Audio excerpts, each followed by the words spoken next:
It all started in 3rd of April. Well, Subnautica had a free-to-play event for 4 days, and I was a day too late knowing about it. That's why the title said 3 days. Alright, without further ado, let's begin the first day. Launch in 3, 2, 1.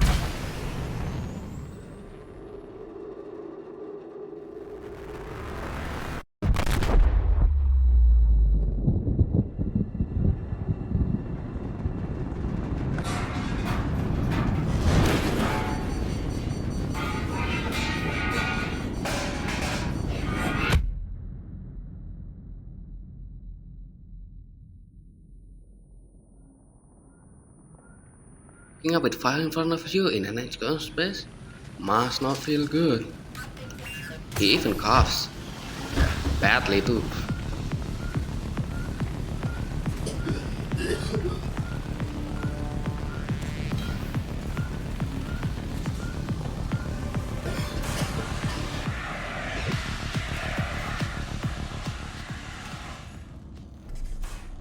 Finally, after I figured out the controls, I finally went to the sea to gather mushrooms. Yes, you heard that right, mushrooms. Not just any mushrooms too, acid mushrooms. Zero human life signs detected.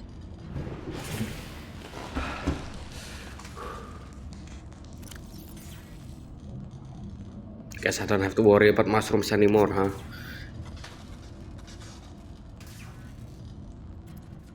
After that, there's not much to say honestly. I just grind for progressions, get some food, plan what tools I want to make, and etc.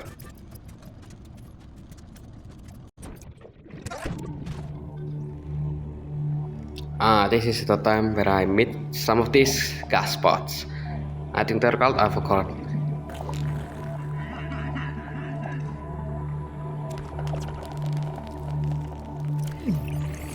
My first death, by far from a fish.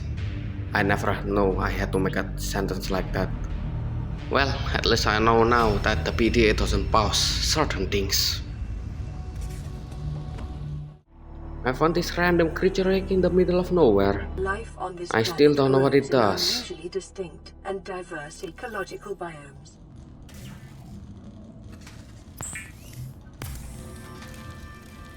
The fabricator draws from available data to provide environment-appropriate equipment using locally available materials. For your safety, this setting cannot be overridden. Finally, after getting everything I needed, I was able to make the repair tool and also some fins for my legs. Woohoo, I suppose. Now I can repair these OSHA violations.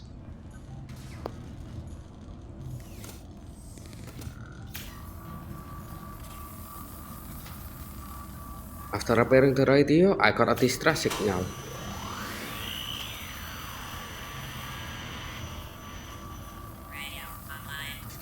LifePod secondary systems online. Running full environment diagnostic and outputting results to databank. This is Aurora. Distress signal received. Station in 9 hours. Continue to monitor for emergency transmissions from other life pods. Receiving pre-recorded distress call, laying back. This is LifePod 3, uploading our coordinates. We're plugging some holes in our emergency sea glide, so if we're late for the rendezvous, don't panic. Also, don't go home without us. Seriously. 3 out. Signal location uploaded to PDA. Dude, look at that, another survivor. They can survive a few hours, right? Nope.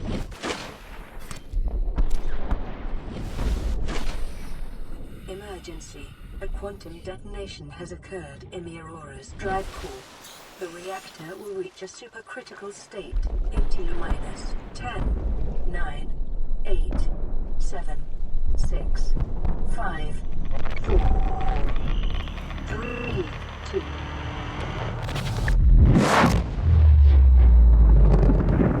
Dang, that sound of fucking cool. But the moon is more beautiful. Look at that thing. It's mesmerizing. Oh, also, During my exploration, I found this cool mushroom jellyfish called a reefback. It looks cute too. Look at that, damn, majestic.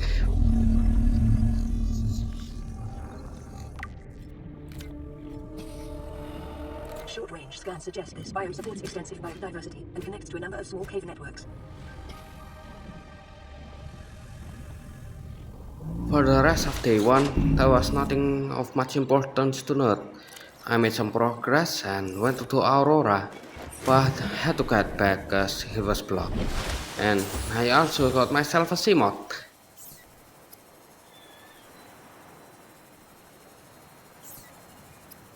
The Seamoth is a fast, safe mode of transport, but remember that swimming is good for your glutes and endorphin levels.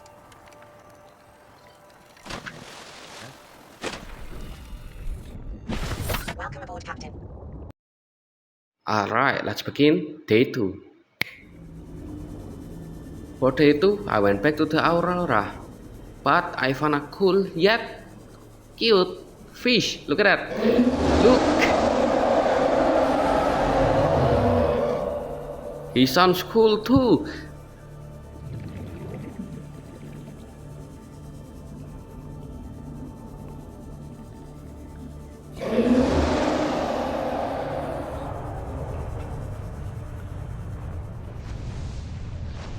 I found another way in from the top, but apparently it's blocked too.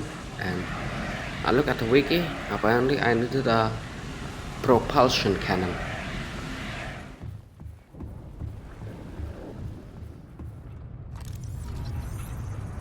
Aurora systems are running on local reserve power. New unable to remotely download black box data. Integrating new PDA data.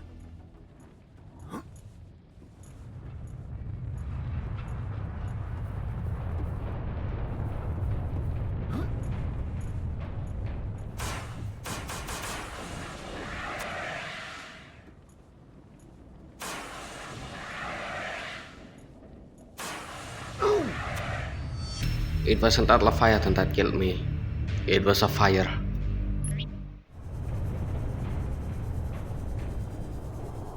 Anyway, when I went back, I found a time capsule. Oxygen efficiency decreased. It gives me some, well, you can see it on the screen. Anyway, I'm gonna read the content of the time capsule. I had to leave this place, and my babies couldn't stand the trip. It makes me very sad to leave them behind. Please give my 3 favorites a good home. P.S. Make sure Jeremiah has his favorite hat. P.P.S. David is afraid of the dark, and he will become traumatized for sure if you don't keep him in a bright spot. In case you run out of power, you can use the flashlight. P.P.P.S. Clarice gets cranky if her food isn't cooked. Use the thermoplate to cook it before feeding her. Well, whoever you are, I'll take care of them. For now. While I was doing some work on the propulsion cannon, I got a radio message that we are finally getting rescued. Aurora, we're approaching the planet now. We have a landing site for you that's... well, it's better than the alternatives. We've sent you the coordinates. It'll take us a couple of days to align our orbit. We should be able to establish direct contact with you during that time. Then we're coming in to get you. Cross your fingers the weather holds. Don't leave us waiting. Sunbeam out. After making the propulsion cannon, I decided to go to the rescue coordinates, even though there is still 20 minutes left before the rescue. The journey doesn't have anything worth noting, but when I got there, there was a giant green building. The interior was, to be honest, not to my liking. Too many greens, but hey, aliens, like, I suppose this aliens is the performance of our aesthetic type. I also found this green ion cube. I don't know what it does.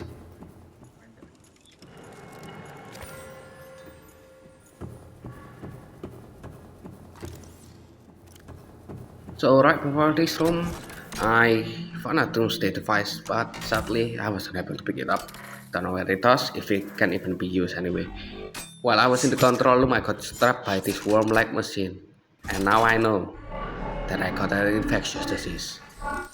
The control panel is broadcasting a message. Translation reads, "Warning, infected individuals may not disable the weapon. This planet is under quarantine." Knowing that I'm sick, I proceeded to get stabbed again. Even I don't know why I did it again. I left the facility with 15 minutes left on the clock. I overestimated the time to get to the coordinates and started getting materials. After gathering some materials, I still needed to wait 10 minutes. So I decided to pause my recordings. And I forgot to pause during the rescue. Anyway, what happened was the sunbeam just got blasted by the facility. A moment of silence for the crew members. Alright, and by the way, we're still stuck in the planet. Since I got my propulsion cannon, I decided to explore Aurora, but apparently you still need another tool, a laser cutter to be exact, and I needed to go back. But while I was throwing stuff away, I messed up and threw away my propulsion cannon. I was halfway before reaching the Aurora before I realized that I was missing the propulsion cannon. Then I had to go back and make it again. And finally, I am able to continue exploring the Aurora. During this time, I also had to watch a walkthrough since I couldn't find 2 codes for 2 of the rooms. Honestly, looking back at it now, I shouldn't have done that, since it really did kill the enjoyment a bit. For the rest of day 2, I made a base for the rocket to escape this planet, died by poison, and made a base in this sandy red grass area near a hole that leads to a jelly's room place, I don't know.